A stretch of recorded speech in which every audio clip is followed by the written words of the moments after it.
खुलुमबाय दिनै फुंबिलिनि खौरांफोरा जाबाय गिबि खौराङाव दङ भारत हादरनि थाखाय मोनसे गोदान जारिमिन भारतारि अख्रां दावबायारि सुबानचु शुक्लाया बुहुमाव सफैफिननानै भारत हादरनाङै आरो बुहुमावनो मोनसे जारिमिन सोरजिदों। मख'नो गोनांदि थांनाय 25 जुन 2025आव नासानि केनेडी स्पेस सेन्टार फ्लरिडानिफ्राय एक्सियम 4 जों अख्रांमायाव साब्रै अख्रांमा दावबायारिया 14 साननि थाखाय बुहुमखौ बिदाय लानानै अख्रांमा फारसे थांदोंमोन। सुबानचु शुक्लाजों लोगोसे गुबुन 3 आमेरिकानि अख्रां दावबायारिफोराबो थांदोंमोन। बेनि उनाव बिथांमोना अख्रांमा स्टेशनाव थानानै गोबांथार नायबिजिरो आरो अख्रांमानि दाथाय सावगारि सेबखाङो आरो गोबां अख्रांमानि मोनदांथिखौ लाबोयो। नासानि मोनसे रिपर्टआव फोरमायथिनाय बायदिब्ला भारतारि अख्रांमा बिजिरसं आफाद थामहिनबा इसर'नि ग्रुपनि केप्टेन सुबानचु शुक्ला आरो बिथांजों लोगोसे 3 क्रू मेम्बारा जयैनो आटलान्टिक लैथोमायाव मैया जाफुंसारै लेन्डिं खालामो आरो बिथांमोनखौ माखासे देहायारि थासारिफोरखौ नायबिजिरो। नैथि खौराङाव दङ बिसिडिसि लेभेल थाखोनि बिटिसि ओनसोलाव बड'लेण्ड CEM काप 2025 नि फाइनाल गेलेनाय एबा जोबथा बादायलायनाया मैया जालाङो। मैयानि जोबथा बड'लेण्ड CEM काप 2025 नि बादायलायनायाव 6 नं कुसुगाव कन्स्टिट्युएन्सिया जोबोर नारा-नाथा नाजानायनि गेजेरजों 15 नं काजलगाव कन्स्टिट्युएन्सिखौ फेजेननो हायाखैमोन। बेनि उनाव 10 मिनिट सम बारायनानै गेलेनो खाबु होबावनायाव 6 नं कुसुगाव कन्स्टिट्युएन्सिया 2 गल सोनानै 15 नं काजलगाव कन्स्टिट्युएन्सिखौ फेजेननानै देरहासार जानो हायो। सेथि बान्था महरै 1,50,000 रांजों लोगोसे ट्रफिखौ आजावनो हायो 6 नं कुसुगाव कन्स्टिट्युएन्सिया। नैथि बान्था महरै 1 लाख रांजों लोगोसे ट्रफिखौ आजावनो हायो 15 नं काजलगाव कन्स्टिट्युएन्सिया आरो थामथि बान्थाखौ 50,000 राङै आरो ट्रफि बेखौ मोननो हायो 4 नं जमदुवार कन्स्टिट्युएन्सिया। क'क्राझार साइ स्टेडियामाव जालांनाय मैयानि बे फाइनाल गेलेनायनि बेखेवजेननायाव आसामनि गिबि मन्त्रि डक्टर हिमन्त बिश्व शर्मा, BTRनि गाहाय मावफुं सोद्रोमा प्रमद बर' बिथांमोनजों लोगोसे दैदेनगिरि थामहिनबा गोबां दैदेनगिरि बिथांमोना बाहागो लादोंमोन। थामथि खौराङाव दङ मोनसे गोजोनथाव खौरां। कटन मुलुगसोलोंसालिनि प्रफेसार गणेश चन्द्र वारिया क'क्राझार मुलुगसोलोंसालिनि भाइस चेन्सेलर महरै थिसनजाबाय। गोदानै बिथाङा भाइस चेन्सेलर बिबानखौ मोननो हाबाय। ब्रैथि खौराङाव दङ रायजोआव दासान्दि समाजनि बेरेखा इनाय हाबा मावग्राफ्रा बांनायनिफ्राय बांगासिनो थादों। दिनैनि दिनाव खायसे सुबुङा मोजां लामाजों रां खामायदों आरो खायसे सुबुंफोरा गाज्रि लामाजों आगान होनानै समाजखौ गुबुंले खालामलांनायजों लोगोसे गावनि मुलाम्फानि थाखाय फालांगिरि खालामदों। थांनाय माखासे सप्ता सिगां गोबां इउनिसेक्स सेलुनफोराव पुलिस बिफाननि गोख्रों नाजानाय आरो माखासे आफादनि दैदेननायनि गेजेरजों सा 30निबो गोबां हौवा, हिन्जाव आरो लाइमोनफोरजों लोगोसे माखासे हौवाफोरखौबो एरेस्ट खालामदों। बङाइगाव, चिरां आरो क'क्राझारनि दाब दाब जायगाफोराव थांनाय माखासे सान सिगाङाव इउनिसेक्स सेलुनाव थानानै गाज्रि फालांगिरि खालामग्राफोरखौ हमदोंमोन आरो बेनि अनगायैबो गोबांथार आन्दोआव बेफोरबायदि आयेननि बेरेखा हाबा मावग्राफ्रा मोनफ्रोम जिल्लायावनो दंबावो।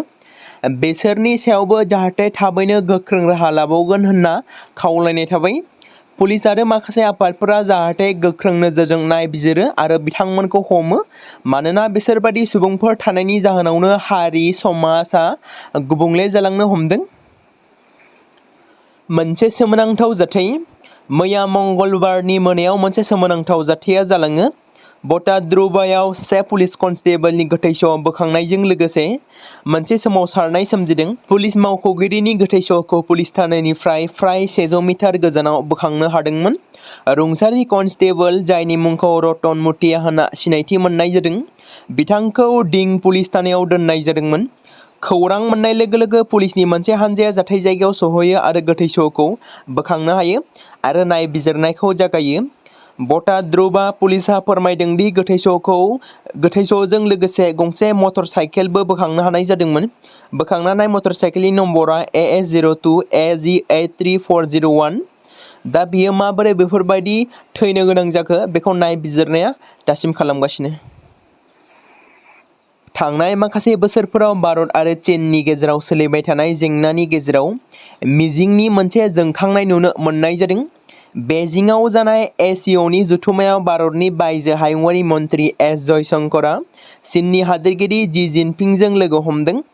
बे सावरायनायखौ मोननै हादोरनि गेजेराव सोमोन्दोनि दिगाव मोनसे मोजां आगान होनाय जादों। जयशंकरआ ससियेल मिडियायाव फोसावदोंमोन दि बिथाङा जी जिनपिंनो भारतनि हादोरगिरि द्रौपदी मुर्मु आरो गाहाय मन्त्रि नरेन्द्र मदिनि बरायनाय जासिहरदोंमोन। बिथाङा जिनपिंखौ भारत-चीन गेजेरारि सोमोन्दोआव बावैसोनि जाथायफोरनि बागै सांग्रां खालामदोंमोन। जयशंकरआ आरोबाव मख'दोंमोन दि जोंनि दैदेनगिरिफोरनि लामा दिन्थिनाया बे सोमोन्दोनि जौगानाया गोनांथार बिफाव लादों।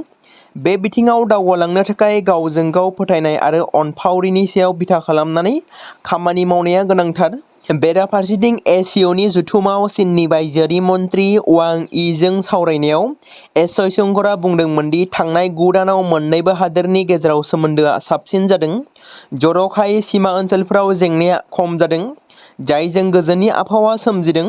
चीनजों सीमा जेंनाफोर आरो डि-एस्केलेशन बिखान्थिनि सायाव सावरायनाय जागासिनो दं। बेफोरबादि फोरमायो जयशंकरआ।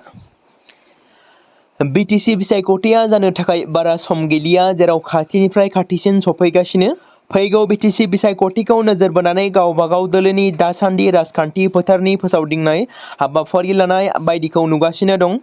बेबादिनो बिपिएफ इयुथ फ्रन्टनि लेङाइ आफादगिरि कास्टम बसुमतारीआ मंगलबारखालि एबा मैया फेसबुक लाइभनि गेजेरजों बिटिसिनि लेखा गोरों लाइमोनफोरखौ खावलायदों दि फोथायनाय दंदि बिसोरहा रावबो गोहोम गोनां सुबुं एबा हानजाजों सोमोन्दो गैया।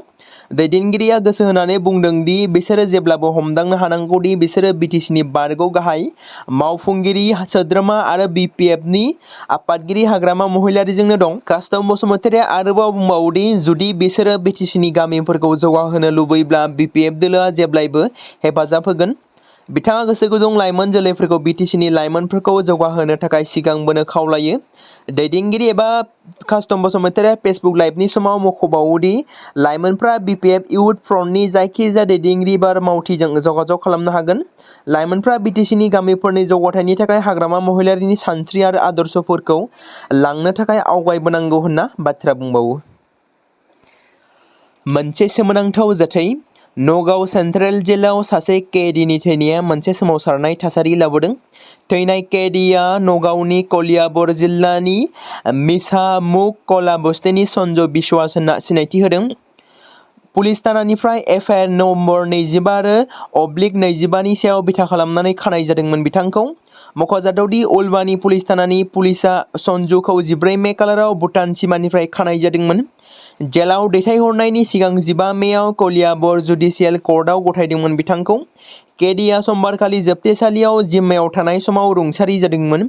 बबेखानि बे जाथाया मंगलबारखालिसो सोराङाव फैदोंमोन। बे समावनो समबारखालि गोथै सह'खौ नगाव मेडिकेल कलेज एन्ड हस्पिटालाव पस्टमर्टेम आनजादनि थाखाय दैथायहरनाय जादोंमोन आरो नखरनि सोद्रोमाफोरनो खौरां हरनाय जायो। बे समाव सन्जुनि थैनायनि सोरगिदिं थानाय थासारिफोरा दासिमबो रोखा नङा, जेराव मानि थाखाय बेबादि थैखो बेनि सायाव नायबिजिरनाया दासिमबो सोलिगासिनो। एजेन्टफोरनि हेफाजाबजों भारतआव आयेन बेरेखा हाबनाय समाव बिएसएफआ मेघालयआव फिन आरोबाव सा 26 बांलादेशी नोगोरारिफोरखौ खादों। बेजों लोगोसे बिएसएफ हानजाया सा 4 भारतारि दालालफोरखौबो हमनायाव जाफुंसार जानो हादों, जायफोरा माखासे बांलादेशीफोरखौ आयेन बेरेखायै भारतआव हाबनायाव हेफाजाब होदों। बिथांमोनखौबो भारतआव हमनाय जादों।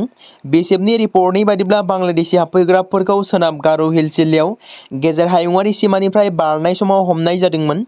बिएसएफनि 22थि बेटेलियान पुराकासिया फारसेनिफ्राय हायुंआरि राजालामासिम सौहैनाय गंथाम सन्देह गोनां गारिफोराव सा 4 भारतारि दालालफोरजों लोगोसे सा 26 बांलादेशीफोरखौ हमनो हानायाव जाफुंसार जानो हायो। रायजोआव दासान्दि सोलिबाय थानाय एभिक्सन खालामनाय, जाय दासान्दि धुबुरी, गवालपारा, नगाव बायदि जिल्लाफोराव गोहोम खोख्लैगासिनो दं। दायो बेनि उनाव जोंनि बिटिआरआवबो एभिक्सन खालामगोन नामा? जेराव बिटिआर ओनसोलाव माखासे जिल्लायाव थानाय माइनरिटि हारिनि सायावबो होस्रांनाय हाबाफारि लामारगोन नामा? बेखौ लानानै गोबां सावरायजादों आरो बिटिसि ओनसोलाव माइनरिटि सुबुंफोरा गिखांनाय मोनदों। थांनाय माखासे सान सिगाङाव बिपिएफनि सोद्रोमा दावराव देख्रेब नार्जारि बिथाङा सोरखारनिसिम माइनरिटि सुबुं थानाय ओनसोलफोराव एभिक्सन खालामनांगौनि थाखाय आर'ज बिलाइ गथायनायखौबो नुनो मोननाय जादोंमोन। बेराफारसेथिं बिटिआरआव एभिक्सन माब्लाबाबो जाहोनाय नङा होनना इउपिपिएल हानजानिफ्राय बुंदों। गुबुन जिल्लायाव एभिक्सन खालामनायखौ नुनानै माइनरिटि हारिफ्रा गिखांनाय थासारि फैदों बिटिसि ओनसोलाव। नाथाय बे बिथिंखौ लानानै प्रमद बर' थासान्दियाव एभिक्सन खालामनाय जानाय नङा होनना फोरमायो इउपिपिएल हानजानिफ्राय। अरुणाचलाव आसामनि सानै लाइमोन बुथारनायनि बेरेखायै लखिमपुर जिल्लायाव गोख्रों सोमावसारनाय जादों। जाथायखौ नोजोर लाखिनानैनो अरुणाचलनि गासैबो लामाफोरखौ थि सम गैयैसिम बन्द खालामनाय जादों। मख'नो गोनांदि जाथाया जादोंमोन बिश्वनाथ जिल्लानि थागिबि शंकर पेगु 29 बोसोर बैसोनि लाइमोनखौ थांनाय 13 जुलाइ खालाराव अरुणाचल प्रदेशनि रयंआव इनायै गावथारदोंमोन। खौरां मोननाय बायदिब्ला रयंआव साख्रि मावग्रा शंकर पेगुआ सासे जायगायारि तादरबाई मुंनि सुबुंजों गुलि गावजानायनि जाउनाव पेगुखौ इटानगरनि गंसे हस्पिटालाव गोब्राब थासारियाव फाहामथाय होनो थिसननाय जादोंमोन। जोबथारनायाव गावनि जिउजों जुजिनानै एबा गोब्राब थासारि जोखोम जानायनि जाहोनाव जिउ गोमानो जायो पेगुआ। बेबादिनो बेनि सिगांबो जयनायनि देखाफा मिसामारा गामिनि लाइमोन प्रभास दले जाय 22 बोसोर बैसोनिमोन बिथांखौबो 18 जुन खालारावनो अरुणाचलनि इटानगर सिम्पु सोहोरनि ताइजन मुंनि सासे अरुणाचली सुबुङा हिंसायारि आदबजों बुथारदोंमोन। बे मोननै दुखुनांथाव जाथायखौ लानानैनो मैया अरुणाचल प्रदेश सिमायाव हेंथा दिन्थिफुंनाय जायो। मैया फुंनिफ्रायनो रयं आरो सान्तिपुरनि गेजेराव थांलाय फैलाय लामाखौ बन्द खालामनाय जादों। बे हेंथा दिन्थिफुंनाया गोबां अरुणाचलनि हानजानि मदद आरो दुलाराय थाई आहम फरायसा आफाद आरो सान्तिपुर चौदिया आरो गुबुन गुबुन जायगायारि आफादफोरजों जथायै लोगो नांनानै हेंथा सोमावसारनाया जायो। बुथारजाग्राया न्याय मोननांगौ आरो जाथायनि सायाव गुवारै नायबिजिरनांगौ आरो दायनिगिरिखौ साजा होनांगौनि दाबि दैखाङो। रायजोआव दासान्दि एभिक्सन खालामनायनि मदद होदों। गिबि मन्थ्रिखौ साबायखर बावदों मानकासार जिल्लानि बिजेपिजों खुंजानाय मोनसे हानजाया। गिबि मन्थ्रि डक्टर हिमन्त बिश्व शर्मानि दैदेननाय सोरखारनि बिथोन बादियै गवालपारा, धुबुरी आरो पैकनजों लोगोसे गुबुन गुबुन जिल्लाफोरनिफ्राय बिजेपिनि दैदेनगिरि आरो मावथिफ्रा सोलिबाय थानाय होखारनायनि मददआव मैया गासै रायजो नाङैनो हानजा सुरदों। जर'खायै बिजेपिआ मानकासार जिल्लानि हाथिंगिमारियाव मैया खुंजानाय मोनसे हेफाजाब रेलीजों बेदखल खालामग्राफोरजों आवग्रिजानाय सोरखारि हाफोरखौ होखारनायनि थाखाय आबुं मदद फोरमायो। जिल्ला बिजेपिनि आफादगिरि रन्जीब कुमार साहा आरो बारग' आफादगिरि अल्ताफ हुसेननि दैदेननायाव 100निबो बांसिन बिजेपि दैदेनगिरि आरो मावथिफ्रा फ्लेग कार्ड आरो बेनार लानानै हानजा सुरनायाव बाहागो लादोंमोन। खोला सालमारा मानकासार जिल्लानि बिजेपिआ रायजोखौ होखारनाय नाजानायाव मदद होनायाव गिबि मन्थ्रिखौ साबायखर बावनो थाखाय बे हाबाफारिखौ लानाय जादोंमोन होनना मिथिमोनदों। बे समाव मोनसे गोनां फोसावथाय बर' सावथुन नायनानै मोजां मोनग्रा गासै बर' रायजो राजाफोरनि गेजेराव लानानै फैदों मोनसे बर'नि OTT प्लेटफर्म गोनां जाय प्लेटफर्मनि गेजेरजों नोंथांमोना बर'नि गोदान गोजाम सावथुनफोरखौ नुनो मोनगोन। थांनाय माखासे बोसोर सिगां बर'नि गेजेराव लानानै फैनाय निउबो एप बायदिनो फिन आरोबाव लानानै फैदों बर' रायजो राजाफोरनि थाखाय। बे बाथ्राखौ मख'नाया गोनांदि 2025 मायथाइनि जानुवारि दानाव ओंखारनाय आंगो स्ट्रिम मुंनि मोनसे OTT प्लेटफर्म गोनां निउबो एपनि गेजेरजों नोंथांमोना गोबांथार बर'नि सावथुनफोर जेरै ट्रेजेडी, रमान्टिक, एक्शन आरो कमेडीजों बुंफबनाय सावथुनफोरखौ नुनो मोनगोन।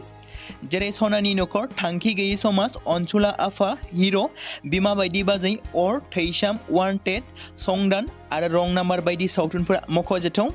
बेफोर सावथुनफोरखौ नायनो थाखाय नोंथांमोना गिबियावनो आंगो स्ट्रिम एपखौ गाव गावनि मबाइलाव थानाय प्ले स्ट'रनिफ्राय डाउनल'ड खालामनानै लोगोसे इनस्टल खालामनानै गावनि मबाइल नाम्बारजों लग इन खालामनानै लाग्रोनांगोन।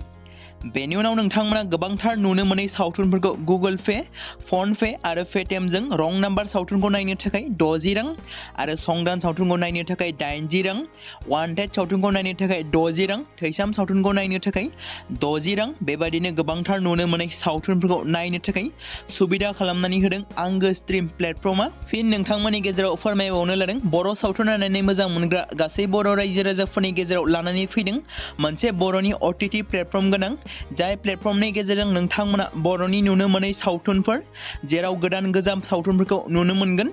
बे बाथ्राखौ मख'नाया गोनांदि 2025 मायथाइनि जानुवारि दानाव दिहुनजानाय आंगो स्ट्रिम मुंनि मोनसे OTT प्लेटफर्म गोनां एपनि गेजेरजों नोंथांमोना गोबांथार बर'नि ट्रेजेडी, रमान्टिक, एक्शन आरो कमेडीजों बुंफबनाय सावथुनफोरखौ नुनो मोनगोन। जेरै रं नाम्बार, संदान, वान्टेड, थैसाम, अर, बिमा बायदि बाजै, हिर', अनसुलाफा, थांखि गैयि समाज, सनानि नखर बायदि बायदि सावथुनफ्रा मख'जाथाव। बेफोर सावथुनफोरखौ नायनो थाखाय नोंथांमोना गिबियावनो आंगो स्ट्रिम एपखौ गावनि मबाइलाव थाखानाय प्ले स्ट'रनिफ्राय इनस्टल खालामनानै गावनि मबाइल नाम्बारजों लगइन खालामखांनायनि उनाव नोंथांमोना गोबांथार नुनो मोनै सावथुनफोरखौ गुगोल पे, फन पे आरो पेटिएमजों रं नाम्बार सावथुनखौ नायनो थाखाय 60 रां, संदान सावथुनखौ नायनो थाखाय 80 रां, वान्टेड सावथुनखौ नायनो थाखाय 60 रां, थैसाम सावथुनखौ नायनो थाखाय 60 रां, बेफोरबायदिनो अर सावथुनखौ नायनो थाखाय 60 रां पे खालामनांगोन। बेबायदिनो गोबांथार नुनो मोनै बर' सावथुनफोरखौ नायनो थाखाय सुबिदा खालामनानै होदों आंगो स्ट्रिम प्लेटफर्मआ।